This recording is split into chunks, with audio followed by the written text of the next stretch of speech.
Alors, vous pouvez fermer les caméras. Voilà. Et le son. Et on démarre. Donc, nous reprenons, nous sommes arrivés à la fin de la Sougia de la Sarah, de cette liste de mitzvot ou de procédures qui requièrent un quorum de 10 personnes. Et donc, on était resté à la fin. Je reprends le tout dernier paragraphe avant la Mishnah. Ve'adam kayotze ba'en. On avait dit les terrains, les évaluations de terrain, selon Rashi ou selon le Rambam, c'est deux pshatim différents. Selon Rashi, c'était les terrains qui ont été consacrés lorsqu'on veut les racheter. Selon le Rambam, c'est le contraire, lorsqu'on veut évaluer des terrains pour s'en servir comme paiement de sommes dues au Ekdesh. Et donc, ils vont devenir consacrés. Il faut 10 personnes. Et après, la Mishnah disait, il en va de même pour les hommes, laissant entendre que les hommes aussi peuvent être consacrés au Beth Amikdash comme des terrains. La Gemara avait demandé, Adam Mikadosh, comment un homme peut être consacré au Beth Amikdash? Amar Rabbi Abahu, Beomer Damayalai. En fait, c'est pas qu'il s'est consacré réellement, mais il a fait vœu de donner au Beth Amikdash la valeur marchande qu'il représente. De Tanya, car effectivement, Ibaraïta dit, Haomer Damayalai, si quelqu'un dit je fais vœu d'offrir au Beth Amikdash la valeur marchande, ma valeur marchande, Shaminoto ke'eved anim tarbashuk, eh ben, on doit procéder à l'évaluation de sa valeur marchande comme on le ferait d'un esclave qui est vendu au marché des esclaves. Ve'eved itkash le karkaot. Par ailleurs, nous savons qu'un esclave dans la Torah a été juxtaposé et comparé au terrain. Dirtiv v'nachaltem otam livnechem acharechem la reshet achuza. Puisque la Torah nous dit, vous les transmettrez en héritage à vos enfants pour qu'ils en prennent possession comme d'un achouza, comme un terrain. Et donc, on parle d'esclaves, achouza c'est un terrain, on voit qu'avadim ukshu le karkaot. Et pourquoi on nous dit ici que, donc quel intérêt de rapporter ici que Evedit cache le karkaot? On comprend que l'idée est, et de la même façon que les karkaot, nous avons vu que pour les estimer, il faut 10 personnes. Et bien aussi, quand on veut estimer un esclave, il faudra aussi 10 personnes. On était resté dans Rashi. Je reprends le dernier Rashi. Eved itkash le karkaot, shene emar, vitnachaltem otam, livnechem acharechem, la reshet achuza, leolam baem tavodu. Et on est resté là-dessus à la fin du cours. La semaine dernière, je vous ai posé une question en disant, mais en quoi Rashi intervient-il ici par rapport à la Gemara? La Gemara a cité le Passouk. La seule chose, c'est que la Gemara n'avait pas cité le Passouk tout à fait en entier. Il manquait 3 mots. Et Rashi rajoute les 3 mots, le Olam Baem Tavodu. Mais la Gemara n'avait pas cité ces 3 mots parce qu'on n'en avait pas besoin pour la démonstration. On voulait juste parler d'un Hekesh. Donc, une fois qu'on arrive au mot Achouza, Achouza, c'est les karkaot. Et donc, on voit qu'on a comparé les esclaves qui sont transmis en héritage à des karkaot. Donc, la question que j'avais soulevée à la fin du cours était, mais qu'est-ce que Rashi intervient pour recopier un verset et rajouter juste la fin du passouk, le Olam Baem Tavodu? Est-ce que l'un d'entre vous avait une solution? Donc, oui. Peut-être pour montrer de la fin du passouk, c'est qu'on parle d'un Eved Kinani. Ah, et pourquoi faut-il montrer qu'on parle d'un Eved Kinani? Parce que c'est Karka. Un Eved Ivri, il n'est pas Karka. Ah. Parce qu'on veut arriver au fait que… C'est-à-dire, ce que tu proposes de dire, ouais, c'est que Rashi veut sous-entendre que quand on a dit qu'un Eved, il a été comparé au Karkaot, c'est pas tous les Avadim, c'est les Avadim Knanim. Ouais. Et pourquoi est-ce que Rashi aurait besoin de nous dire ça? En quoi c'est important de nous dire ça? Alors, je vais continuer sur ta direction, effectivement, parce qu'on va voir dans quelques instants qu'il y a un débat pour savoir de quelle la personne qui a fait vœu, elle n'est pas esclave, hein, c'est un homme libre, ça peut être quelqu'un de très riche. Mais on a dit on va estimer ma valeur. Mais la question qui peut se poser, c'est, mais on va l'estimer comme quoi? Est-ce qu'on va l'estimer comme un Eved Ivri, parce qu'il est juif, ou on va l'estimer comme un Eved Kanaani? Et vous comprenez que l'enjeu est de taille, parce qu'un Eved Ivri, il se vend au maximum pour 7 ans. Donc, et encore, certaines tâches ne peuvent pas lui être imposées. Ça reste un Eved Ivri. Et c'est comme simplement un salarié au final.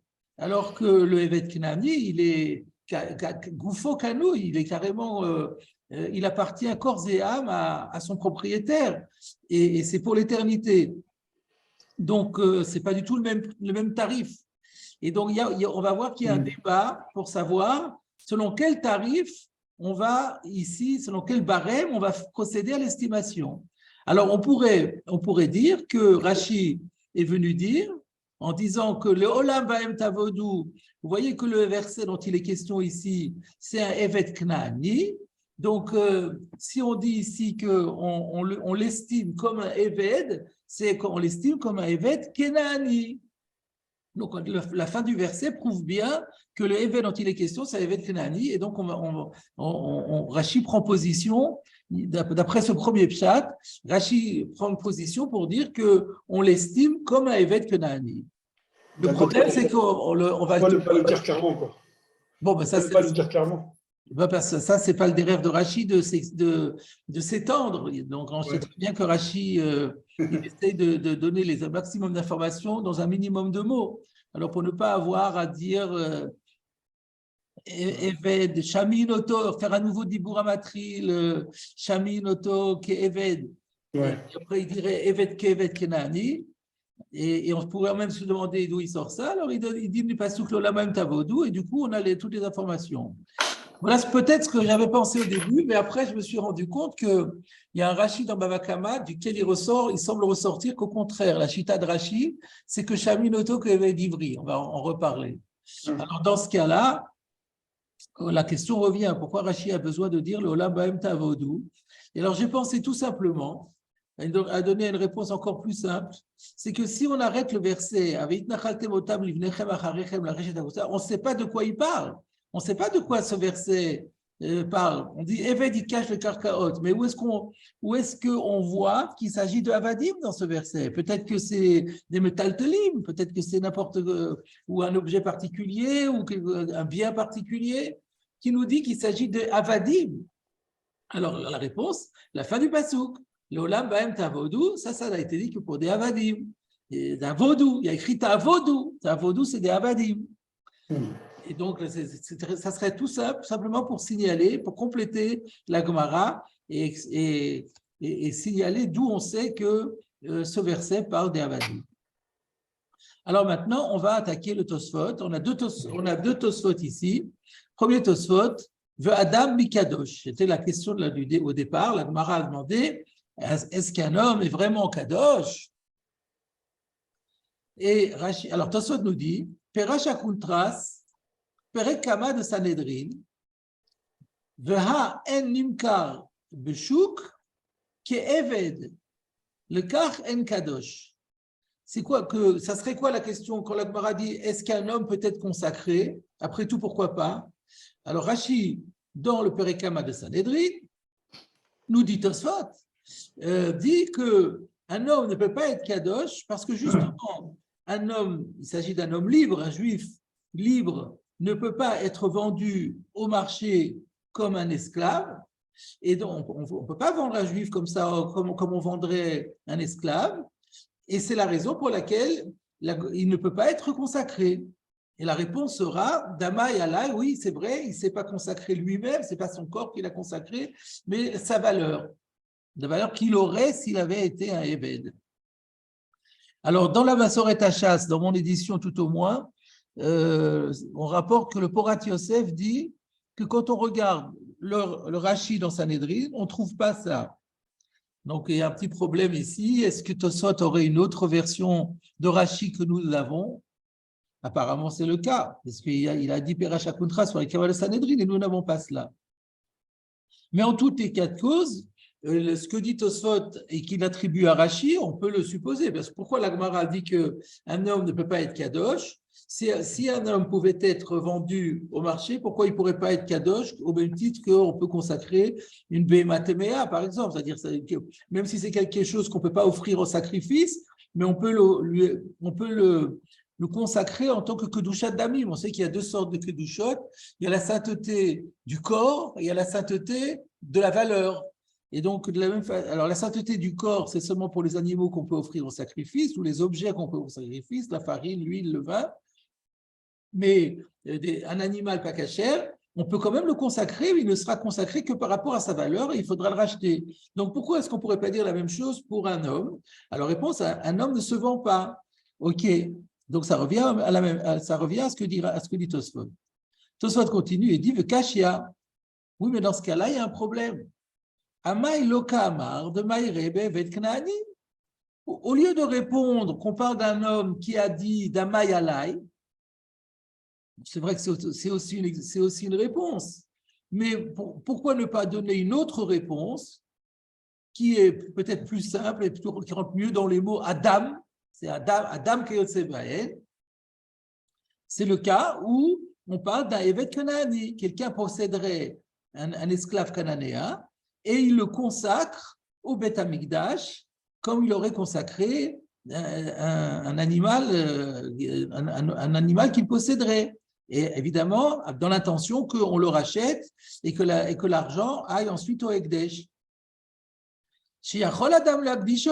Parce que si c'est un Evet Kanaani, un homme a le loisir de le consacrer, de la Evet Kanaani, Shapir Karouy Adam. Alors, Tosfot envisage de dire, ouais, mais on ne pourrait pas dire ça parce qu'il y a écrit Adam. Et alors, on pourrait dire que le mot Adam ne peut pas englober, se référer à Evet Kanaani. Alors, Tosfot infirme cette hypothèse en disant, de la Evet Kanaani, Shapir Karouy Adam.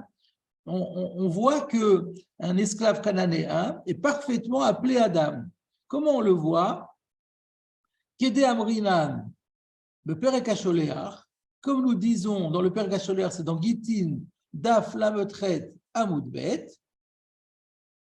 Et le Sham, c'est quoi Sham? Et oui, c'est ça.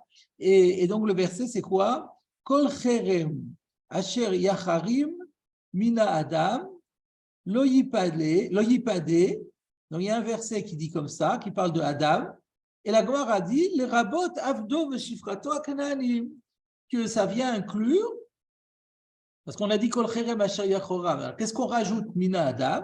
C'est pour rajouter, pour dire que on parle ici d'un esclave et d'une servante cananéen. Donc on voit qu'il s'appelle Adam. Alors le Mefarshim soulève un problème, ce verset n'existe pas. Et il n'est pas cité comme ça dans Gitin. Alors, le Rochash intervient et il corrige. Et il dit, en fait, il faut corriger un tout petit peu dans Tosfot, dans le sens qu'après Asher Yachoram, vous mettez Vegomer, sous-entendu qu'il y a des mots qui suivent qui ne sont pas dans le Tosfot. Et après, au lieu de Min à Adam, vous corrigez Me Adam. Alors, j'ai regardé, le verset tout entier, c'est celui-là. C'est dans Vaïkra, Kafzaïn, Kafret. Donc, c'est dans Bechukotai. Ach, Kol Cherem, Asher Yacharim, Ish Lachem. Donc, tout ça, il faut rajouter au Tosfot.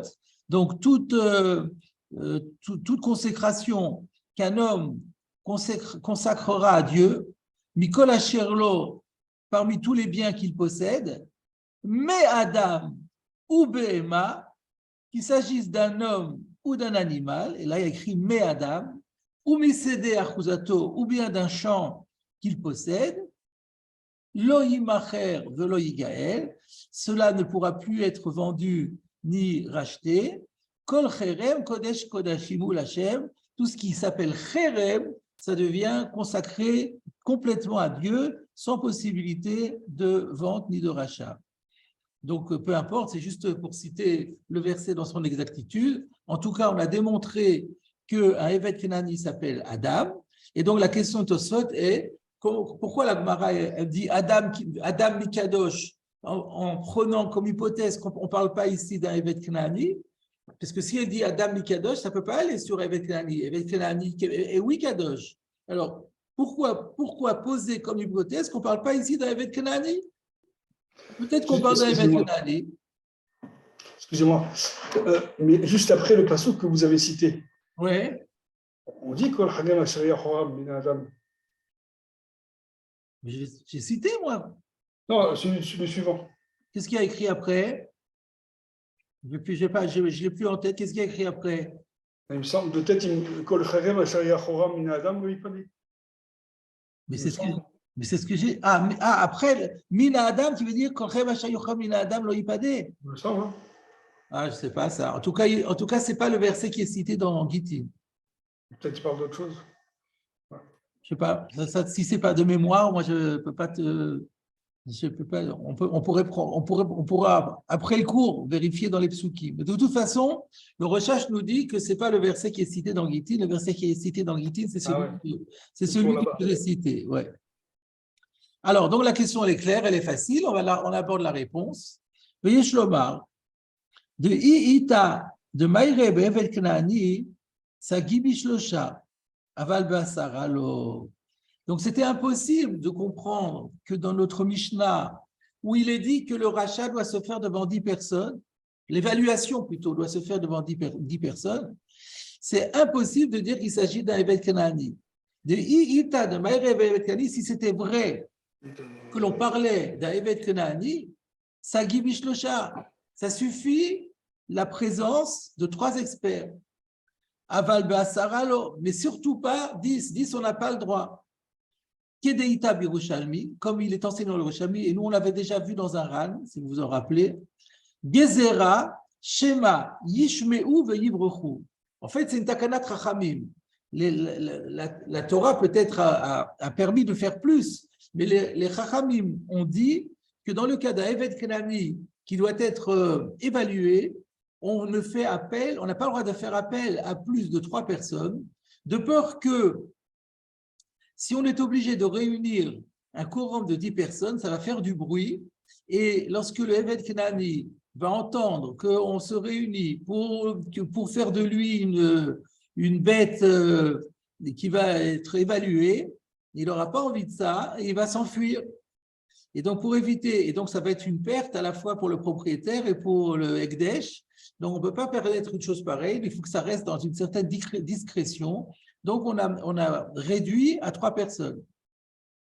Donc, ça peut pas être de ça que parle notre Mishnah qui dit 10 personnes. De Im Tomar, ça revient à la charge.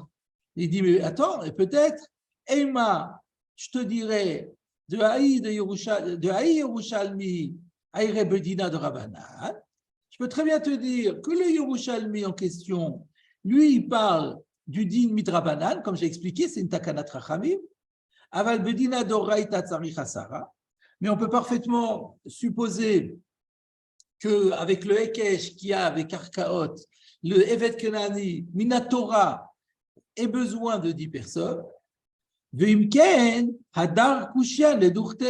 Et dans ces conditions, la question revient à la place originelle, à savoir de qui parir Adam ni Kadosh, que lorsque la Gemara demande est-ce qu'un homme peut être Kadosh, l'Ishne, on aurait fort bien pu répondre, de Maïreb et Evet Kenani, qu'on parle d'un Evet Kenani, mais que la Mishnah ici nous donne le din de base, le din toraïque. Maintenant, c'est vrai que les Chachamim l'ont modifié.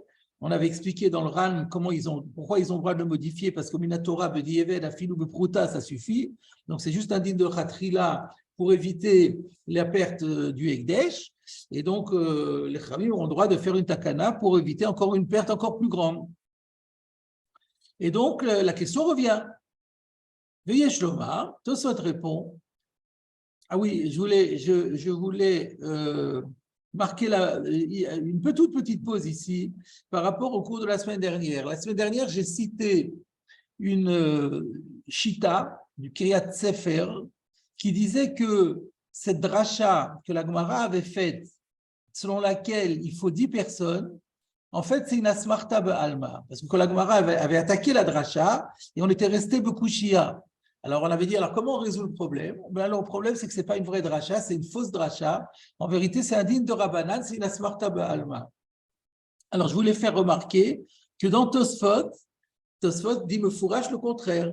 Aval bedina doraita tsarich hasara. Pour Tosfot, on peut très bien supposer que le din de la Torah exige 10. Et si le din de la Torah exige 10, c'est sur la base du Hekesh avec Karka. Et ça prouve que dans Karka, le din de la Sarah, c'est un din Torah. Donc là, c'est une preuve contre le Kiryat Sefer à partir du Tosfot. Donc je voulais le faire apparaître. On revient à la question de Tosfot. Alors pourquoi la Gemara n'a pas envisagé de parler du Evet Klani? Tosfot donne une réponse très simple. Yeshlomar, de Pshitale, de Matnitin, Chashiv, Vetani, Adinin, Shetzarich Laasot. C'était évident pour la Gemara que lorsque la Mishnah recense des cas, comme ici, elle enseigne et recense les dinim tels qu'ils doivent être faits en pratique. C'est-à-dire, la Mishnah, là, c'est une Mishnah qui recense le Prisat al-Shema, Ovrin Filateva, ce sont des choses qui ont une application pratique, ce n'est pas de la théorie. Et par conséquent, si on disait que le din de Tlani, c'est seulement Minatora, mais Midrabanan, il y a 3, ça ne pourrait pas rentrer dans la Mishnah, parce qu'aujourd'hui, on ne ferait plus 10, on ferait 3. La Mishnah vient nous dire 10. Donc, si la Mishnah nous dit 10, c'est que c'est encore d'application pratique. Donc, ça ne peut pas être le Evet Knani. Donc, c'est Pshitale de Matnitin Chashivetani Adinin Shetzarich Laasot. C'est évident que la Mishnah recense et enseigne les lois telles qu'on doit les faire aujourd'hui, pas en théorie, mais aujourd'hui au plan pratique. Et s'il en est ainsi, si c'était vrai qu'on parlait d'un Eved,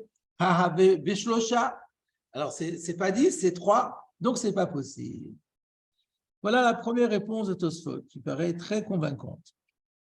On dirait, on peut aussi, il semble encore qu'on puisse dire, de Savarlé la Makshan, que celui qui a posé la question à Adam Bikadosh, il pense, de Iita de Maïreb Eved, que si le Adam dont il est question dans la Mishnah, c'était un Eved Knani, elle aurait dû le dire en toutes lettres. De quelle façon? En mettant Hakarkaot ve'avadim tisha ve'kohen. Parce que là, la Mishnah, elle a séparé les karkaot et le Adam. Elle a dit ou bekarkaot tisha ve'kohen, ve'adam kiyotze ba'en. Donc il y a une césure entre les deux. S'il s'agit de Evet Knani, le Evet Knani, on le traite toujours en même temps que les karkaot, parce que c'est la même chose, ils ont le même statut, il y a le Hekesh. Donc, si on s'en tient à la méthode habituelle de la Mishnah, il aurait fallu qu'on écrive Ve'akarkaot, ve'avadim, tisha ve'kohen, que de Katani b'chol makom, car c'est comme ça que dans tous les endroits, dans toutes les occurrences où on traite des avadim kananim en même temps que les karkaot, on emploie cette formulation, les karkaot et les avadim. Akarkaot ve'avadim. Donc, puisqu'ici on les a séparés, donc ce n'est pas le Eved. Voilà les deux réponses à la question. Donc, c'est un Tosfot qui est relativement simple et donc je n'ai pas de commentaires supplémentaires à faire là-dessus. Alors, on arrive maintenant au Tosfot suivant, le dernier Tosfot sur cette Souria, Shamin Oto, Ke'eved. Donc là, on a dit que finalement, on parlait, la réponse de la Gemara, c'était quand il y a écrit Adam, c'est un homme libre qui a dit, je fais vœu de donner au Ekdesh ma contre-valeur marchande, et là, on va l'estimer comme un Eved, et le Eved a été comparé par juxtaposition au Karkaot. Tosfot dit, Mashma de Eved Ivri, Itkash le Karkaot. Il ressort de là qu'un Eved Ivri a été comparé par le Hekesh au Karkaot. C'est-à-dire que quand le verset dit ça va aussi sur le Eved Ivri. Alors, comment est-ce qu'on voit? Comment Tosfot dit qu'on voit d'ici, parce qu'il y a écrit Shaminoto que Eved il cache le Karkaot. Qu'on voit ici que Eved Ivri, il cache le Karkaot. Machma que Tosfot a compris que Shaminoto ke Eved, ça veut dire Eved Ivri. Alors, d'où Tosfot a-t-il pris que le Shaminoto ke Eved, ça serait un Eved Ivri? Alors, je propose de regarder le Maharsha qui soulève la question. Le Maharsha nous dit, Daf Gimel Amud Bet, Tosfot Dibur Amatril Shaminoto, Mashma de Eved Ivri cache le Karkaot, Enze Medugdak, c'est pas, comment dire Enze Medugdak, c'est pas précis littéralement, c'est-à-dire c'est pas exact plutôt, c'est pas exact ce que dit Tosfot, que c'est Mashma qu'on parle d'Eved Ivri, de Avadai, Shaminoto ke Eved Kamar, Ainu ke Eved Knani, parce qu'il est bien clair que lorsqu'on a dit qu'on va l'estimer comme un esclave, mais on va l'estimer comme quel esclave? On va pas l'estimer comme un Eved Ivri, on va l'estimer comme un Eved Knani. Et là, de Ben Chorin HaOmer Damai Alai, la seule chose que la Gemara a dit, c'est que quand un homme libre dit « je fais vœu de donner au Beth Amikdash ma contre-valeur », Kivan de Shaminoto que Eved Kenani, puisque l'estimation, on l'a fait comme celle qu'on ferait d'un Eved Kenani, Makshidan le Karkaot. Alors, on fait le Hekesh avec les Karkaot, puisque l'estimation qu'on doit faire, c'est celle d'un Eved Kenani, on doit estimer cette personne comme on le ferait d'un Eved Kenani. Et comme le Eved Kenani, il a été Ukash le Karkaot, alors si ça avait été un Eved Kenani, on l'aurait comparé, on aurait exigé, de par la Torah, tout au moins 10 personnes par le Hekesh. Et là, maintenant, comme on fait une estimation de cette personne, comme si c'était un Eved Knani, il faudra aussi 10 personnes. Mais ce n'est pas le Eved Ivri. Le Shon Tosfot Parikama de Kiddushim, aval Eved Ivri, Mashayar Kan. Le Kaléavin. Donc, le Maharsha réfute Tosfot. C'est assez incroyable. C'est-à-dire, le Maharsha, il dit, ce que Tosfot dit, c'est faux. Ce n'est pas Mashma. Comment il peut dire c'est Mashma? On n'a jamais dit ici qu'on l'estimait comme un Eved Ivri. On l'estime ici comme un Eved Kenani. Et comme on l'estime comme un Eved Kenani, donc le Eved Kenani ayant été Ukash le Karkaot, alors on doit faire 10 personnes, comme on ferait pour un Eved Kenani, mais pas comme un Eved Ivri. Donc, comment Tosfot peut dire que le Eved Ivri est les Ukash le Karkaot? Donc, Mashma du Maharsha. Alors, comment on comprend le Maharsha? Comment le Maharsha a compris Tosfot? Apparemment, il a compris que Tosfot voulait dire qu'on l'estime comme un Eved Ivri. Et il lui dit, mais non, ce n'est pas comme un Eved Ivri, c'est comme un Eved Knani. Ou alors, il y aurait une autre solution, c'est de dire que le Maharsha a compris que Tosfot pense que c'est obligatoirement le Eved Ivri dont la Gemara dit qu'il a été Ukash le Karkaot, parce que comme lui, la personne qu'on estime ici, c'est à Israël, et alors on est obligé, comme on a affaire à Israël, au niveau du din, même si l'estimation, elle se fait comme celle d'un Eved Knani, mais comme c'est à Israël qu'on estime comme un Eved Knani, on doit appliquer la règle qu'on ferait à Israël. Et donc, quand est-ce qu'on est amené à estimer à Israël? C'est pour le cas du Eved Ivri. Et donc, ça voudrait dire que c'est le Eved Ivri qui vous cache le Karkaot. Comme ça, donc il y a deux manières de comprendre le Tosfot. Dans les deux cas, le Maharsha a dit que ce n'est pas du tout ça. Donc, soit on dit que le Maharsha a compris dans Tosfot que ici, la personne, le Israël en question, va être évalué comme un Eved Ivri. Et le Maharsha dit, mais ce n'est pas vrai du tout, ce n'est pas le cas. Ou alors, le Tosfot reconnaît qu'on ne va pas l'évaluer comme un Eved Ivri, on va l'évaluer comme un Eved Knani, mais qu'au niveau du din, du nombre de personnes requises pour l'évaluation, comme c'est un Ivri, comme c'est un Israéli, alors on va lui donner le din d'un Eved Ivri, donc il faut dire que c'est le Eved Ivri qui a été Ukash le Karkaot. Et là, le Maharsha dit non, ce n'est pas vrai du tout. Ce n'est pas à cause de ça qu'on demande 10 personnes, mais c'est comme l'évaluation se fait sur la base d'un Eved Knani, donc on fait aussi avec les personnes qui sont requises pour un Eved Knani. Voilà donc les deux manières de comprendre que le Maharsha avait dans Tosfot, mais quelle que soit la bonne manière, de toute façon, le Maharsha dit que Tosfot s'est trompé. Alors, on va continuer dans Tosfot, on va aller un petit peu voir qu'est-ce que Tosfot veut dire avec ça. Donc, disons que suivons Tosfot dans ce qu'il dit, même si on n'a pas compris comment ça se fait. Donc, je reprends. Mashma de Eved Ivri, il cache le karkaot. Donc, ici, il ressort que la Gemara pense que le Ekesh de Itnachaltem Otam Libnechem Acharem la Reshet Achouza, elle s'applique au Eved Ivri. V'achinami mashma beperek kama de Kiddushin. Et d'ailleurs, on retrouve la même idée, comme quoi à Eved Ivri à l'Eved Ivri s'applique le Hekesh de Karkaot. On le voit aussi dans le premier chapitre de Kiddushin, de Isha. Ah non, attendez. Il y a un instant.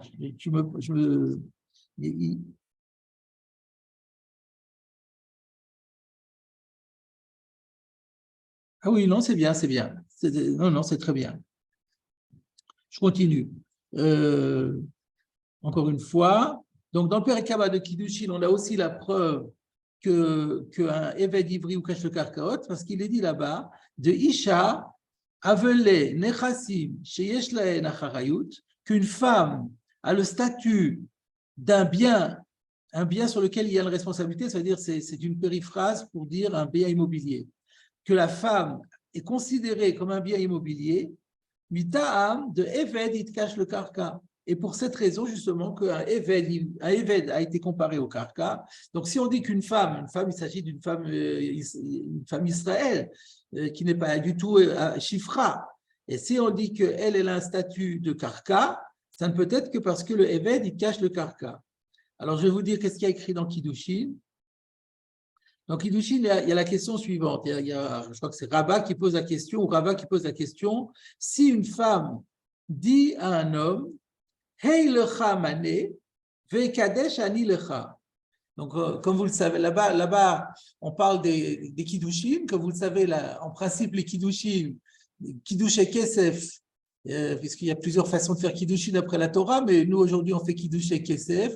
Les kiddush et kesef, ça consiste à ce que le fiancé, celui qui veut se marier, l'homme, remet Shavé Prouta à la femme, et en échange de cette Prouta qu'elle accepte, elle devient sa femme. Mais là, la Gemara pose la question, si c'est la femme qui se tourne vers l'homme et qui lui dit, je te donne non pas une prouta, mais une somme considérable, mané, c'est énorme, c'est 100 ouz, et lui dit, si tu acceptes mes 100 ouz, moi j'accepte de devenir ta femme.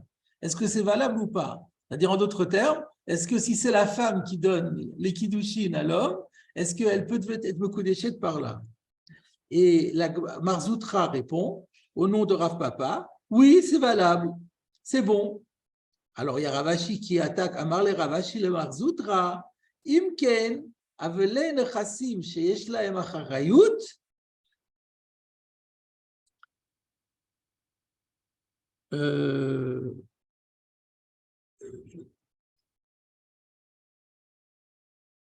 Niknim, Im Nechassim, Sheyesh Lahem Acharayut. Alors,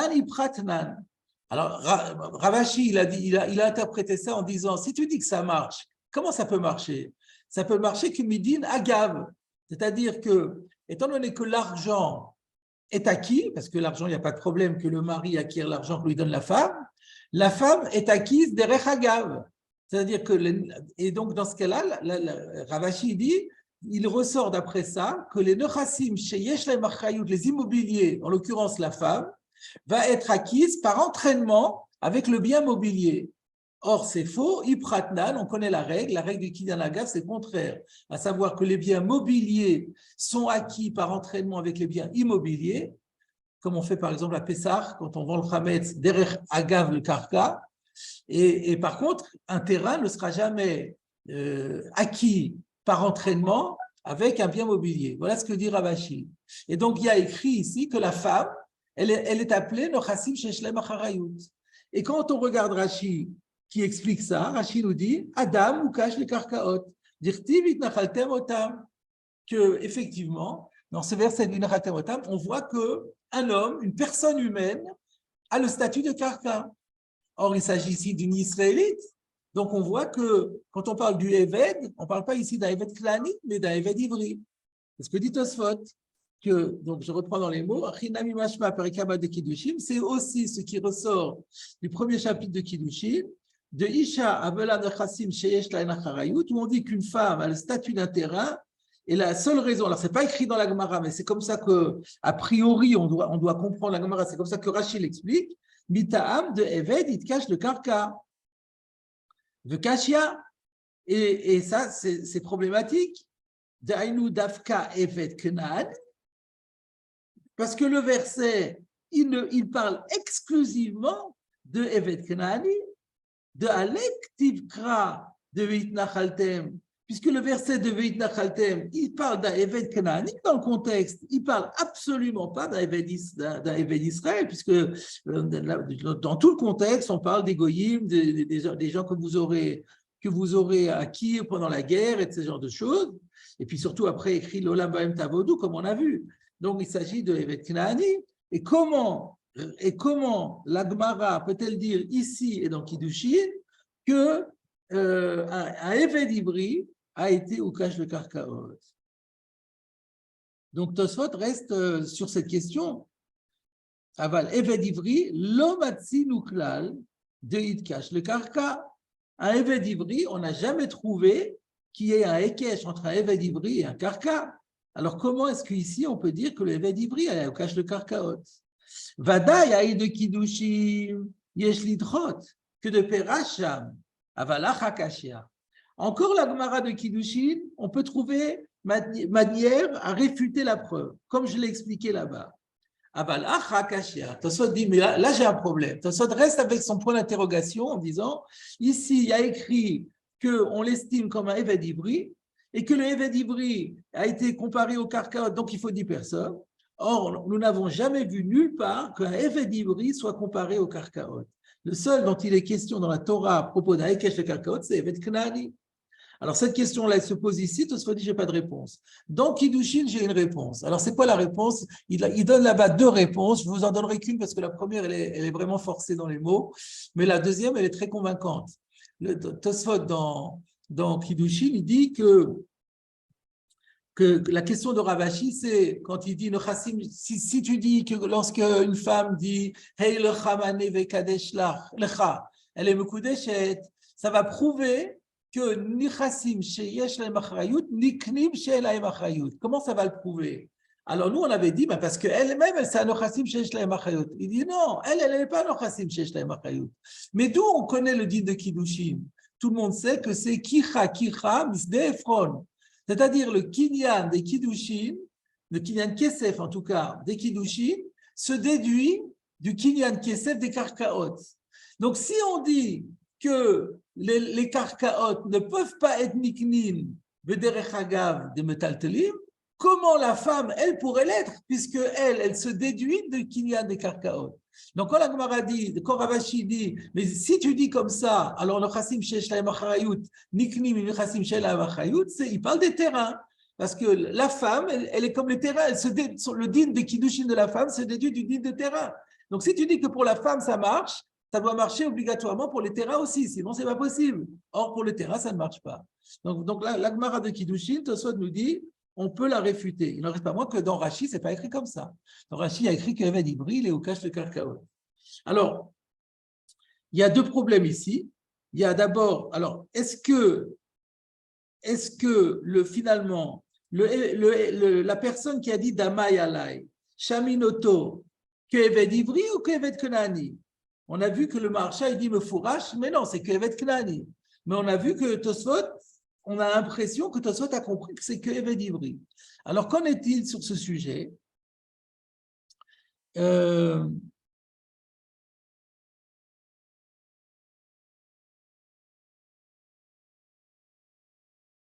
Tosfot Yom Tov, par exemple, le Tosfot Yom Tov, sur cette Mishnah, il explique que celui qui a dit Damay Alay, Shaminoto Eved Ivri, comme Tosfot semble avoir compris. Et le Sfat Emet explique Tosfot ainsi aussi. Bien que j'ai proposé de dire que ce n'est pas nécessairement la kavana du Tosfot, Il y aura une autre manière de comprendre le Tosfot, mais le Sfat Emet, il a compris comme ça. Et donc, le Moromé Sadeh, le Netziv, il dit aussi que c'est ça la Kavana du Tosfot. Donc, il y a des chitotes qui disent que Shami Loto, que Eved Ivri. Et sur ces chitotes-là, la question se posera, mais comment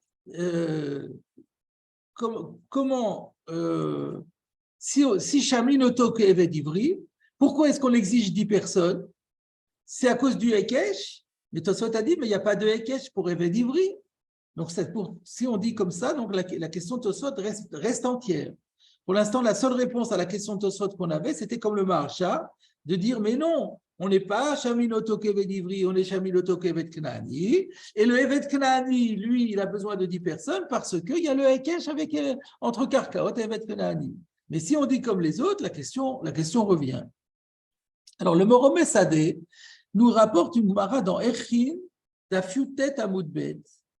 Et là-bas, il y a écrit que quand quelqu'un dit Damai Alai, la manière d'évaluer le Damai Alai est exactement la même valeur, la même évaluation que celle à laquelle on procède lorsque on fait une évaluation d'un Nézek, c'est-à-dire d'un homme qui a été blessé. Vous savez que c'est le Perek HaChovel dans Bava Kama, lorsque une personne a été blessée et endommagée, celui qui est l'auteur de la blessure, il doit compenser, il a plein de choses à rembourser, les frais médicaux et la période d'inactivité, de mise au chômage contrainte, mais aussi si la personne reste handicapée avec des séquelles, il faut qu'il compense la valeur de ces séquelles. Et alors, comment est-ce qu'on la compense? Selon l'estimation d'un homme libre, d'un Eved Ivri ou d'un Eved Knaani? Eh bien, au début du Achovel, Rashi dit que l'estimation des Nézikin pour un Israël, c'est que Eved Ivri. Alors, si on met en rapport, donc le Rashi dans Achovel, qui dit que l'estimation Shumat Nezikin pour un Israël se fait sur la base d'un Eved Ivri, que nous avons une Gemara dans Erchin qui nous dit que l'estimation de Damai Alai se fait sur la base, de même façon, pas sur la base, mais exactement selon les mêmes critères que Shumat Nezikin, on arrive à la conclusion que selon Rashi, aussi, Rashi va se rajouter à la liste de ceux qui pensent qu'ici, on l'estime comme un Eved Ivri. Ça fait beaucoup de personnes qui pensent qu'on va l'estimer comme un Eved Ivri. Toutefois, le Roche, lui, dans Bava Kama, n'est pas d'accord avec Rashi. Et lui dit qu'au niveau de Chovel, on l'estime comme un Eved Knaani. Et donc, automatiquement, d'après l'équivalence qu'on a fait, quelqu'un qui dirait Damai Alai, on va aussi l'estimer comme un Eved Knaani. Et si on dit comme le Roche, alors la question de Tosfot est résolue, comme le Maharsha nous l'a dit, parce que si on estime qu'on fait une estimation comme un Eved Knaani, le Hekesh, on pourra très bien expliquer que le Hekesh qu'on fait ici, c'est par rapport au Eved Knaani, puisque comme on l'estime comme un Eved Knaani, on considère que le quorum qui doit procéder à l'estimation est le même que celle qu'on ferait pour un Eved Knaani. Par contre, on n'est pas obligé de dire que Tosfot est d'accord avec ça, comme je l'ai expliqué. Et le Ginzei Yosef, qui est un auteur qu'on trouve dans le Osve Hadar, il écrit que Tosfot est d'accord, qu'on va l'estimer comme un Eved Knaani, qui est vendu pour toujours, et non pas comme un Eved Ivri, parce que c'est quand même ça qui est mashma le lachon de la Gemara, mais qu'eux, ils ont quand même pensé que, étant donné que c'est à Israël, si on disait qu'un Eved Ivri n'a pas besoin de 10, lui, c'est à Israël qu'on estime. Alors, on l'estime comme quelqu'un qui est vendu pour toujours, mais c'est à Israël qu'on estime. Donc, si c'est à Israël qu'on estime, on doit l'estimer comme on estimerait un Eved Ivri. Et si le Eved Ivri ne requérait pas 10, alors le Israël ne devrait pas non plus requérir 10. Et donc, ça prouve que Eved Ivri, ou cache le Karkaot. Voilà comment l'autre lecture qui est possible dans Tosfot. Donc dans Tosfot, on a deux lectures possibles. En résumé, En résumé, il y a deux manières de comprendre ici dans la Gemara quand on dit qu'on estime cette personne-là qui a dit Damayalai. Il y a ceux qui pensent qu'on l'estime comme un Evet Knaani et que le Evet Knaani, et on exige les 10 personnes parce qu'on l'estime comme un Evet Knaani. Et dans ce cas-là, la question de Tosfot est complètement résolue. Et il y a tous ceux qui pensent que non, on l'estime comme un Evet Ivri. Et dans ce cas-là, et que si on exige 10 personnes, c'est qu'on pense que le Eved Ivri, lui-même, il a été Oukash le Karkaot. Et là se pose la question de Tosfot, on n'a jamais vu qu'un Eved Ivri ait été Oukash le Karkaot. Mais il est vrai que dans Kiddushin, il a bien dit que Isha, que Adam Oukash le Karkaot. Donc ça va bien, tous les Rachis vont dans le même sens pour dire que Rashi pense que c'est bien comme un Eved Ivri qu'on l'estime et que c'est le Eved Ivri qui est où cache le Karkaot. Reste à expliquer maintenant comment est-ce qu'on peut dire qu'un Eved Ivri, il est où cache le Karkaot. Alors, pour répondre à cette question, il s'avère qu'il y a déjà un auteur très important qui a résolu cette question. Il s'agit du Shach Siftei Cohen sur le Shulchan Aruch dans Choshen Mishpat, Siman Tzadi Ei, Seif Katan Yutret. Lui, il arrive à la conclusion que de la Gemara chez nous et de la Gemara de Kiddushin, il ressort effectivement que même à Israël, et où cache le Karkaot. Et donc se pose la question de Tosfot, mais l'omatsinu be'eved ivri, she'it cache le Karka. Alors comment on va répondre à cette question? Voilà la réponse du char que je vais vous citer mot à mot. Nire le fi aniudati lo kashia midi. À mon humble avis, la question ne se pose absolument pas. De Kivan, de Galilankra, de Eved dinok karka. À partir du moment où la Torah, par le biais du Hekesh, nous a dévoilé qu'un esclave, il s'agit du Cananéen, a le même statut qu'un terrain. Imken, dans ces conditions, mais echatete lechalek ben eved leshar adam. Pourquoi? D'où nous viendrait l'idée de dire qu'il y a des différences à faire entre un esclave ou un autre type de personne? De Adraba, au contraire, Mashma, il ressort de Galilankra, que l'intention du verset est de nous dévoiler, de Goufa Adam ou que Karka. On peut interpréter le Hekesh en disant un corps humain, c'est comme un terrain. Ou Mishum de Krade Atam Benachala Maïre Galiga Be'eved. Alors, il est vrai que parce que le contexte, c'est un contexte d'héritage. Alors, comme c'est un contexte d'héritage, il fallait bien parler d'un esclave. Mais l'idée, ce n'est pas que c'est un esclave, uniquement l'esclave qui est comparé au karka, mais on est en train de nous dire le corps humain a le même statut halachique qu'un terrain. Et donc, ça a été dit pour le Eved, mais c'est valable pour n'importe quelle personne. Alors, c'est un petit peu discutable, hein, parce qu'on peut très bien dire, mais non, qu'est-ce qui fait que la Torah considère que le Eved peut être comparé à un terrain? Ben, c'est que tous les deux ont une valeur marchande, sont considérés comme un bien qui a une valeur et qui peut se céder, qui est un propriétaire et à qui on peut céder. Alors que quelqu'un qui est libre, par définition, il n'a plus aucun rapport avec ça. C'est comme ça qu'on l'avait toujours compris. Mais lui, il voit ça autrement. Le Shach, il dit non, on peut interpréter, c'est une question d'interprétation. On peut interpréter le verset tout à fait autrement en disant, le verset vient te dire, un corps humain, c'est comme un terrain. Ce qui a été dit pour un corps humain, ça a été dit pour un terrain. Et donc, si par exemple un homme a été amené à être évalué parce qu'il a dit Damayalai, on procédera exactement comme la Torah nous dit pour les terrains. On doit avoir la même approche pour les corps humains que pour le terrain. Voilà comment on résoudra, d'après tous ces auteurs, la question de Tosfot. Et alors, d'après ça, il y aura un chidouche aussi, j'ai pensé, parce qu'on sait très bien que parmi les déductions qui sont faites du Hekesh, dans la Gemara dans Kiddushin, Daf Kaf Bet Amud Bet, elle dit, à propos du Evet Knani, Ikishana Katuv le Sde Achuza, la Torah a juxtaposé et comparé le Evet Klani au champ. Mas de Achuza niknit bekesef shtar bechazaka, af Evet Klani nikne bekesef shtar bechazaka. Donc les trois kinyanim qui marchent pour le karka, qui sont l'argent, le shtar ou bien la chazaka, marchent pour le Evet Klani. Si on dit comme le char que le Hekesh a été dit sur tout ce qui a un gouf adam, on arrivera à la conclusion que même pour un Evet Ivri, par exemple, on peut faire un shtar ou on peut l'acquérir par chazaka. Alors, je ne sais pas s'il y a des gemarotes là-dessus. En tout cas, ça sera une implication. Peut-être que de toute façon, c'est le cas. Mais si ce n'est pas le cas, donc là, il y aura un point d'achoppement avec ce que dit le char. Voilà ce que j'avais à vous dire concernant ce passage. Et avec cela, nous avons terminé complètement cette souria qui a été un peu longue et compliquée.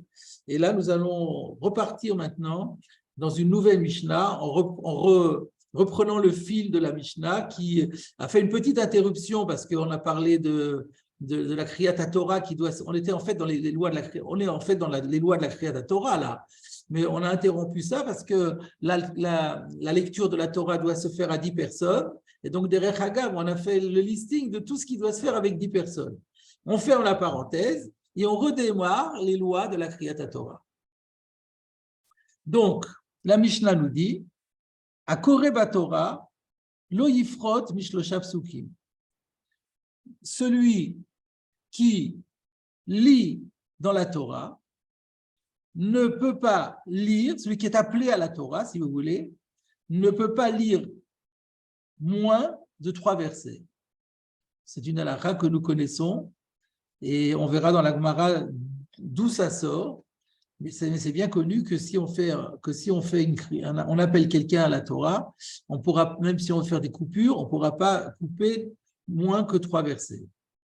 Deuxième halakha,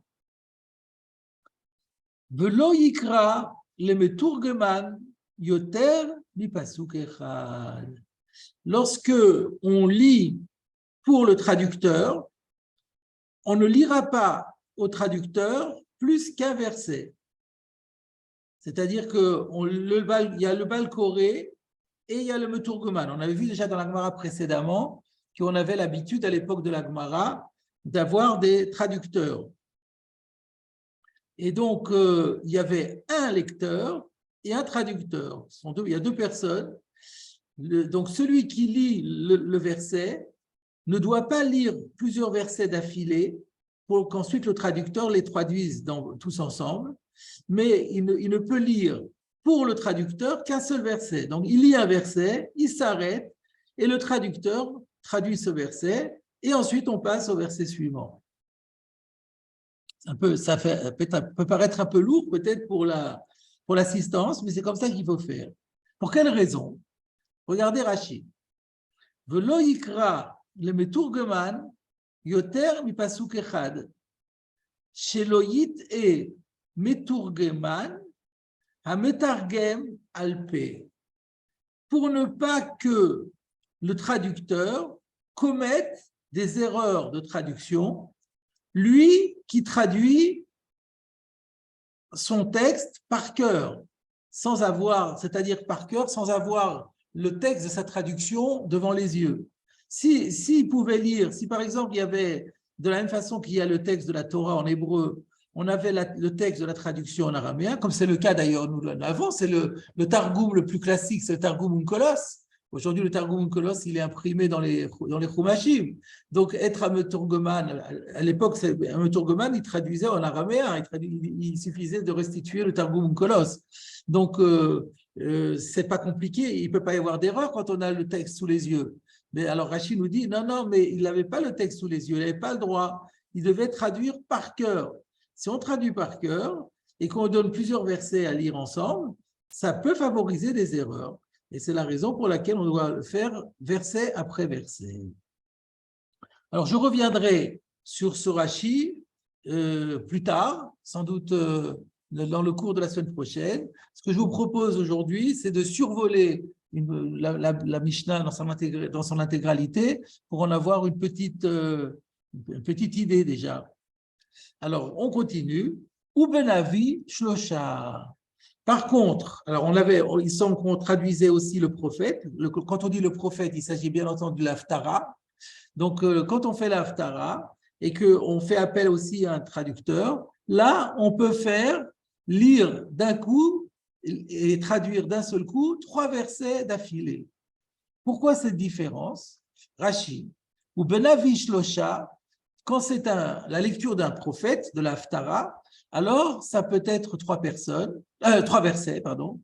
Im yirtse, c'est pas une obligation, nous dit Rashi, mais s'il veut lire 3 versets et traduire 3 versets d'affilée, il peut le faire. Velo ichpat l'animité. Alors Rashi se pose la question, mais là aussi il peut se tromper.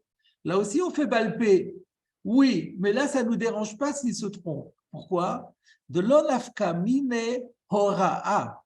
Parce qu'il ne ressort pas du texte du prophète hora'a, c'est-à-dire une décision au plan de la halacha. Il n'y a pas d'application sur le plan des règles de loi. La Torah, c'est des règles de loi. Si jamais le traducteur a commis une bévue, il a commis une faute de traduction, il a mis un lapsus ou des choses comme ça, il peut parfaitement changer la loi. Ça, c'est gravissime. Après, les gens vont dire, bah oui, j'ai entendu que dans la Torah, il y a écrit ça. Et donc, ils vont faire leur comportement en fonction. Ce n'est pas possible. Mais dans les prophètes, qui sont des textes plutôt d'exhortation, de morale, là, il n'y a pas, c'est pas grave s'il y a une erreur, ça n'entraînera pas de catastrophe au plan pratique et au plan halachique. Ensuite, Ayush Loshtan, Shalosh Parashiot, Korin Echad Echad. Par contre, si les 3 versets, on est toujours dans le Navi, si les 3 versets du Navi, Shalosh Parashiot, à eux seuls, constituent 3 parashiot, 3 paragraphes différents, c'est-à-dire 3 versets, 3 paragraphes, un verset, un paragraphe. Korin echad echad. Là, on est de nouveau obligé de les lire un par un. Regardez Rashi. Alors, le Rashi a ve'imayu. Apparemment, il rajoute le mot ve'im, peut-être il avait une autre version. Par contre, ve'imayu. Mais si il y avait 3 versets, v'choulé. Bigmara mefaresh. Dans la Gemara, on expliquera comment on peut trouver un cas, où est-ce qu'on peut trouver un cas de 3 versets consécutifs qui sont tous les 3 des parachiotes indépendantes. Parce que c'est ça qu'il est dit. On parle de 3 versets, donc les 3 versets sont censés se succéder. Et on est en train de dire que si les 3 versets qui se succèdent sont chacun des paragraphes indépendants, là, on les traduit et on les lit séparément. Mais comment c'est possible? Où est-ce qu'on a vu une chose pareille? 3 versets qui se suivent et qui sont chacun des paragraphes indépendants qui sont séparés par le fait qu'on met qu'il y a un blanc dans le Sefer et qu'on va à la ligne et ce genre de choses. Où est-ce qu'on a trouvé une chose pareille? Rachid dit, ne vous inquiétez pas. La Gemara, elle va l'expliquer. Ensuite, Medalgin Benavi, Ve'en Medalgin Batora. Alors, on peut sauter des paragraphes quand on fait la Haftara. Rachid dit, Medalgin Benavi, mi paracha le paracha. Quand on a le droit de passer d'un paragraphe à un autre, c'est-à-dire, et de sauter, donc plusieurs parachiotes, si ça se trouve, on est dans un paragraphe, on saute des paragraphes et on va à un autre paragraphe. Cela est possible dans l'Haftara. Mais dans la Torah, ça n'est pas possible. Et pour quelle raison? Rashi nous dit, She'ashomea et akofetz mimakom le makom, parce que celui qui entend le lecteur qui saute d'un endroit à l'autre, en libo meyushav lishmoa. Son cœur, littéralement, n'est pas concentré pour écouter. C'est-à-dire, il va être perturbé, parce qu'on passe tout d'un coup d'un contexte à un autre. Donc, l'auditeur, il risque d'être perturbé. Et là, on retourne dans la problématique que sur la Torah, on ne peut pas se permettre de perturber l'auditeur, parce qu'il peut y avoir des implications pratiques. Et alors, dans le Rashi sur le Rif, la version est un peu différente. Au lieu de dire Ashomea et Akofetz, on dit Ashomea Oto Kofetz. Il entend le lecteur en train de sauter d'un endroit à l'autre ça le perturbe et il n'est plus concentré pour écouter. Voilà, je pense qu'on va s'arrêter là pour aujourd'hui. C'est juste un survol du début de la Mishnah. Et donc, ça nous met dans le Inyan. Et on verra ça de manière plus approfondie, si Dieu veut, la semaine prochaine.